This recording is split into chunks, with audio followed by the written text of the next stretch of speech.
ଆସିକି ଯେମିତି ମା' ପାଦ ତଳେ ପଇଲା, ମା' କହିଲା ତୁ ଯା ଆଉ ଇଏ କାଳୀଙ୍କ ପାଖରେ ଦର୍ଶନ କରିବୁ।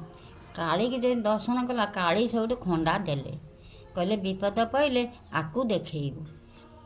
ତାପରେ ସବୁଠୁ ଗ୍ରାମ ଦେବତୀ କତିକି ଆଇଲା। ଗ୍ରାମ ଦେବତୀ କତିରେ ଯେମିତି ପାଦରେ ପଇଲା, ଗ୍ରାମ ଦେବତୀ ଲୁଣ ତାକୁ ଦେଲେ, କହିଲେ ବିପଦ ପଇଲେ ଏ ଲୁଣକୁ ଦେଖେଇବୁ। ସବୁଠୁ ସିଦ୍ଧରେ ଗଲାବେଳେ କାଳୀ ସବୁଠୁ ଆଇଲା। କାଳୀ ଆଇଲା, କହିଲା ତତେ ଖାଇବି। ସବୁଠୁ କହିଲା ତୁ ଆଉ ମୋତେ କହିଥିଲା ନେଇଯିବାକୁ, ଆଉ ନେଲାନି। ଆଉ ମୁଁ ଏଇଠି ପଡ଼ି ରହିଛି।